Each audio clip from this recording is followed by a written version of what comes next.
Hello students, welcome to brilliant minds. I am Aarti, your math teacher. आज हम start करने जा रहे हैं अपने चैप्टर नंबर 17 ट्रायंगल्स, उसकी एक्सरसाइज 17B। लास्ट वीडियो में हमने 17 अच्छे से कंप्लीट कर ली है एंड आई होप सारे स्टूडेंट ने वीडियो ऑलरेडी देखी होगी। अगर आप में से कुछ स्टूडेंट्स ने वो वीडियो नहीं देखी है तो पहले आप 11A देख लीजिए, क्योंकि उससे आपके बेसिक कंसेप्ट क्लियर हो जाएंगे ट्रायंगल्स के जो चैप्टर है हमारा उसके रिलेटेड। तो उसका लिंक आपको कहाँ से मिल जाएगा? आपको डिस्क्रिप्शन में जाके बस क्लास 7 की प्लेलिस्ट ओपन करनी है अपनी, तो आपको वो सारी वीडियोस मिल जाएंगी जो अभी तक चैनल पे अपलोडेड है आपकी class 7 Selina concise mathematics book में से। चलिए अब स्टार्ट करते हैं 17B एक्सरसाइज। और इसको स्टार्ट करने से पहले अगर आपने अभी तक चैनल को सब्सक्राइब नहीं किया और फर्स्ट टाइम इस वीडियो को देख रहे हैं और पहली बार चैनल पर आए हैं तो चैनल को सब्सक्राइब कर लीजिए और बेल आइकन को प्रेस कर दीजिए। चलिए स्टार्ट करते हैं क्वेश्चन नंबर 1 से। हमारा क्वेश्चन नंबर 1 क्या है? Find the unknown angles in the given figures. हमें पूरे क्वेश्चन में कुछ फिगर्स दी हुई, जैसे देखिए मैंने ऑलरेडी एक फिगर बनाई हुई है ना, तो हमें पूरे क्वेश्चन में कुछ फिगर्स दी हुई हैं और हमें अननोन एंगल्स यहाँ पे एक्स एंड वाई है, ऐसे इनकी वैल्यूज़ को फाइंड करना है। तो सबसे पहले हमारे पास एक ट्रायंगल है ए, यहाँ पे इसका नाम आप रख सकते हो ABC, जो सीधा हमारे पास एक ट्रायंगल है। तो ये इसके है इक्वल साइड, जो साइन बनाया क्या रिप्रेजेंट कर रहा है? This side is equal to this. और सबसे पहले हमने समझना है कि अगर कोई इक्वल साइड्स के नीचे एंगल्स होते हैं बेस में, वो एंगल्स भी इक्वल होते हैं। अब कैसे समझना है? सबसे पहले ये हमारा एक्स है वाई के इक्वल होगा, angles opposite to equal sides. अगर आपकी किसी भी ट्रायंगल में दो साइड्स इक्वल हैं तो उनके ऑपोजिट एंगल, जैसे इसके ऑपोजिट वाई है और इसके ऑपोजिट एक्स है, तो ये दोनों एंगल्स भी क्या होंगे? इक्वल होंगे। अब देखिए कुछ बच्चों को कभी कभी कन्फ्यूजन होती है कि मैम यहाँ पे ना हमें कभी कभी पता नहीं चलता किसी क्वेश्चन में कि इक्वल एंगल्स हैं कौन से। तो देखिए आपको कैसे देखना होता है। सपोज मैंने यहाँ पे एक ट्रायंगल ड्रॉ की, अब हमने बोल दिया कि ये वाली साइड इसके इक्वल है, तो दोनों साइड जहाँ मीट कर रही हैं जाके वहाँ एक एंगल बनेगा, वो आपका वर्टेक्स एंगल होगा। तो उस एंगल को छोड़ देना है, बाकी बचे हुए दोनों एंगल्स इक्वल होंगे, सिंपल। तो एक्स वाई के इक्वल आ गया। अब हम सबको पता है एंगल सम प्रॉपर्टी क्या होती है कि ट्रायंगल के तीनों एंगल्स का सम होता है 180 डिग्री। तो x + y + 80 is equal to 180 degree. तो हम अभी हमने कहा कि x y के इक्वल है, which means we can use the value of x in place of y। तो y की प्लेस में हमने क्या लिख दिया? x + x क्या आ गया? 2x। देन 80 इधर प्लस हुआ था, इस साइड आके क्या हो जाएगा? Subtract 180 - 80 it is 100। देन अब 2 को आपने क्या कर देना है? डिवाइड, क्योंकि इस साइड मल्टीप्लाई हो रहा है तो 2 1s are 250s। तो हमारा x आ गया 50। x एंड y दोनों इक्वल थी, दोनों की वैल्यू क्या आ गई? 50 डिग्री। चलिए करते हैं सेकेंड पार्ट। मैंने इसकी ऑलरेडी फिगर भी बनाई और सोल्यूशन भी यहाँ पे हमने सॉल्व ऑलरेडी कर लिया है। अब यहाँ पे हमें क्या करना है? अगेन एक ट्रायंगल है। अब ध्यान से देखिए, ये साइड इसके इक्वल, तो मैंने आपको कभी समझाया दोनों साइड जहाँ मीट कर रही होंगी उस एंगल को छोड़ के बाकी दोनों इक्वल होते हैं, विच मीन्स हमारी b की वैल्यू क्या आ गई? 40 डिग्री। तो b is equal to 40 because angles opposite to equal sides. Equal side के ऑपोजिट एंगल्स भी क्या होते हैं? इक्वल। एंगल सम प्रॉपर्टी क्या होती है कि ट्रायंगल के तीनों एंगल्स का sum 180, a + b + 40 is equal to 180। तो b की वैल्यू हमें पता है 40, 40 + 40 80। देन आपको 180 में से 80 को सब्ट्रैक्ट कर देना है, तो आपका आंसर आ गया 100 डिग्री। चलिए थर्ड पार्ट करते हैं। यहाँ पे अगेन हमारे पास एक ट्रायंगल है और उसमें अगेन दोनों साइड इक्वल दी हुई है। अब देखिए इसके ऑपोजिट ये, इसके ऑपोजिट ये, दोनों एंगल्स इक्वल हुए ना, तो हम क्या लिखेंगे? x + x is equal to y, angles opposite to equal sides are equal. Then x + y + 90, क्योंकि तीनों को प्लस करके 180 आएगा, angle sum property. Then x y की जगह पे आपको x लिख सकते हैं, जहाँ हम x की जगह पे y लिख सकते हैं, दोनों वे हैं। तो आप y + y भी कर सकते हो यहाँ पे। x + x + 90 से जाके सब्ट्रैक्ट कर देंगे, x + x आ गया 2x। हमारे पास बचा 90, 2 से डिवाइड कर दिया, आंसर आ गया 45। अब देखिए फोर्थ पार्ट में अगेन हमारे पास एक ट्रायंगल है, ये दोनों साइड इक्वल हैं। तो यहाँ पे अगर ये दोनों साइड्स इक्वल हैं तो इनके यही हुए ना ऑपोजिट एंगल, इसके ऑपोजिट ये, इसके ऑपोजिट ये। तो ए बी के इक्वल है, angle opposite to equal sides are equal. अब लिख भी सकते हो यहाँ पे इक्वल।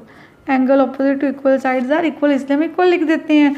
तो अब एंगल सम प्रॉपर्टी लगाएंगे, sum of angles of a triangle कितना होता है 180 डिग्री। तो A plus B plus 80 is equal to 180। A और बी तो सेम है ना, तो हमें ए प्लस ए लिख सकते हैं, अब बी प्लस बी भी लिख सकते हैं। मैंने आपको लास्ट क्वेश्चन में भी ये कंसेप्ट समझाया है।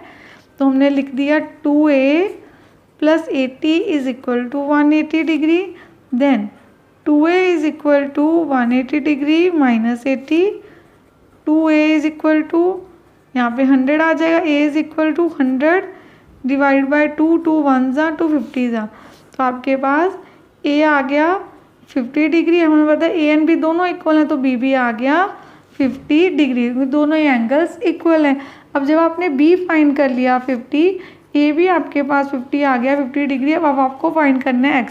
अब आप देखिए x एंड b में क्या रिलेशन है, दोनों एक स्ट्रेट लाइन पे बन रहे हैं, तो हम लिख सकते हैं ना b plus x is equal to 180 degree. Reason क्या देंगे हम इसका, लीनियर पेयर, क्योंकि एक स्ट्रेट लाइन पे बनने वाले टू एंगल्स का सम हमेशा 180 होते हैं और उसको हम लीनियर पेयर बोलते हैं। b की वैल्यू 50 डिग्री है, तो x कैसे आएगा हमारा, हमारे x की वैल्यू आ जाएगी 180 माइनस 50 दैट इज़ 130 डिग्री।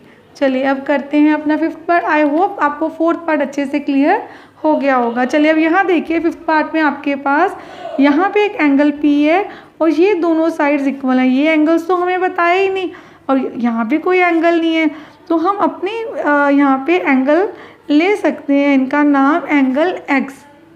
अब देखिए ये दोनों एंगल हमने क्या ले लिए, X हमने क्या लिख लिया, let each angle of an isosceles triangle, जिसकी दोनों साइड सेम होती है वो आइसोसेलेस ट्रायंगल होती है, उसको हमने ले लिया है x। अब हमें सबसे पहले फाइंड करना है, देखिए दो चीज़ें होती हैं, हमें एक्सटीरियर एंगल प्रॉपर्टी याद है ना, क्या होती है कि इसके जो एंगल्स हैं इंटीरियर एंगल्स उनके बिल्कुल ऑपोजिट, ये बिल्कुल ऑपोजिट है, जो एक्सटीरियर एंगल होगा उनका सम इंटीरियर एंगल्स के इक्वल होता है। तो हमारे इंटीरियर एंगल कौन कौन से हैं, x प्लस एक्स, और एक्सटीरियर एंगल क्या है हमारा 86 डिग्री। तो 2x is equal to 86, x is equal to 86 divide by 2, तो हमारे पास x का आंसर आ गया 43 डिग्री। तो अब हमारे पास x आ गया, मतलब दोनों एंगल्स आ गए। अब आपको फाइंड करना है p, तो देखिए x प्लस पी आपका क्या बना रहे हैं, स्ट्रेट लाइन ना, तो x plus p is equal to 180 degree, reason linear pair, क्योंकि दोनों ही स्ट्रेट लाइन पे बन रहे हैं। तो x की वैल्यू तो हमें पता ही है 43 डिग्री, इसकी हेल्प से हम p की वैल्यू को भी फाइंड कर लेते हैं। हम लिखेंगे p is equal to 180 minus 43, तो p आ गया 137 डिग्री। चलिए अब करते हैं अपना नेक्स्ट सिक्स्थ पार्ट। इसमें हमारे पास यहाँ पे एक ट्रायंगल और बीच में एक और हमें लाइन दी हुई है, तो यहाँ पे क्या फॉर्म हो रहा है, टू ट्रायंगल। उन्हें बताया ये साइड इसके इक्वल है, तो इट मीन्स अगर ये इक्वल है तो ये बेस एंगल हुए ना दोनों, इसके ऑपोजिट ये एंगल, इसके ऑपोजिट ये दोनों क्या हुआ, इक्वल। तो m क्या आ जाएगा 35, रीज़न क्या आ जाएगा, angles opposite to equal opposite side, angle opposite to equal opposite sides, तो हमारे एंगल्स क्या हो जाएंगे, इक्वल। अब यहाँ पे देखिए ये भी 35 हो गया, हमने m की वैल्यू फाइंड कर ली। अब इन दोनों को हम इसका नाम अगर रख लें a b c, और बीच में ये पॉइंट है d, यहाँ पे हमने c लिख दिया, a b c हो गया, बीच में हमारे पास d पॉइंट है। तो जो बड़ी वाली ट्रायंगल है, in triangle a b c, ये पूरा angle a plus b plus c is equal to 180 degree. इसमें हम क्या लिख देंगे, एंगल सम प्रॉपर्टी। आपको पूरा लिखना है, मैंने बस यहाँ पे शॉर्ट टर्म यूज़ की है, आपने लिखना है sum of angles of a triangle या एंगल सम प्रॉपर्टी। तो a कैसे बना, a तो इन दोनों को प्लस करके बनेगा, इट मीन्स a की वैल्यू है 60 प्लस 35 प्लस जो b है उसकी वैल्यू है n प्लस जो c है उसकी वैल्यू है m। हमने एज इट इज़ लिख दिया जैसे हमें अभी क्वेश्चन में पता था। इन दोनों को हमने ऐड किया 95, यहाँ पे n as it is and 2m। यहाँ पे हमारी वैल्यू क्या आएगी, जब हमने जैसे यहाँ पे हमने m की वैल्यू निकाली थी, हमारे पास तो m की वैल्यू 35 है, तो हमने यहाँ पे 35 पुट कर दी, और कुछ भी नहीं आपने लिखना। अब सिंपली हमें m की वैल्यू पता है, हम इसमें इसको भी सॉल्व करते हैं। 5 + 5 कितना हो जाएगा 10, तो यहाँ आ गया 13 plus n is equal to 180। अब हमने यहाँ पे n की वैल्यू कैसे निकालनी है, 180 में से 160 को कर देते हैं सब्ट्रैक्ट, तो हमारे पास n का आंसर आ गया 50 डिग्री। m हमने 35 निकाल लिया था, n आ गया 50 डिग्री। अब देखिए हमारा लास्ट पार्ट क्वेश्चन नंबर 1 का, इसमें हमें ये दोनों लाइंस पैरेलल दी हुई हैं और ये दोनों साइड्स भी इक्वल दी हुई हैं। तो सबसे पहले तो हम इन पैरेलल लाइंस को देखेंगे। देखिए ये दो लाइंस पैरेलल हैं और ये इनको एक ट्रांसवर्सल कट कर रहा है। इट मीन्स यहाँ पे जो एंगल बन रहा है और ये दोनों ऑल्टरनेट होंगे। देखिए ये होगी ना आपकी पैरेलल लाइंस और ये ऐसे जा रहा है, तो ये एंगल हो गया 60 और ये x, तो हम लिखेंगे x is equal to 60 degree. Interior alternate angles आपको पता ही, हमने सारा अच्छे से डिटेल में किया था। ये सारे क्या होते हैं, लाइन एंड एंगल्स के चैप्टर में भी अच्छे से किया था। इंटीरियर ऑल्टरनेट एंगल्स, चलिए अब ये हमने लिख दिया इंटीरियर ऑल्टरनेट एंगल्स। ये दोनों हो गए आपके इक्वल एंगल्स, तो x हो गया 60 डिग्री। अब यहाँ पे ये दोनों तो हैं इक्वल, तो जो ये एंगल, ये दोनों साइड्स इक्वल है ना, तो इनके ऑपोजिट एंगल कौन से हुए, ये दोनों, तो ये भी क्या होंगे, इक्वल इन लेंथ। अब हमने क्या ले लिया, let each equal angle B A, क्योंकि x ऑलरेडी यहाँ पे वेरिएबल यूज है, तो अब हमारे पास ये क्या आ जाएगा, यहाँ पे a plus x is equal to 180 degree. Angle sum property, अब एंगल सम प्रॉपर्टी आपकी क्या है कि ट्रायंगल के तीनों एंगल्स का सम कितना होता है, 180 डिग्री। देन यहाँ पे a + a 2a और एंगल x की वैल्यू है 60 डिग्री, तो यहाँ पे 2a is equal to 180 minus 60। अब हमें क्या करना है, यहाँ पे 180 में 60 को माइनस किया, 120 आ गया। 2 को डिवाइड कर दें, 2 को 120 से डिवाइड करेंगे 60, तो a की वैल्यू आ गई 60। अब देखिए a एंड y दोनों को अगर हम प्लस करें तो स्ट्रेट एंगल बन रहा है ना, तो a + y is equal to 180 degree linear pair. a की वैल्यू 60 है, तो y की क्या आ जाएगी, हमें 180 में से 60 माइनस कर देना है, तो y आ गया हमारे पास 120 डिग्री। x आपका 60 डिग्री और y आ गया 120 डिग्री। अब हमने आज अपनी 17B का क्वेश्चन नंबर 1 अच्छे से कंप्लीट कर लिया, क्वेश्चन नंबर 1 के सारे पार्ट।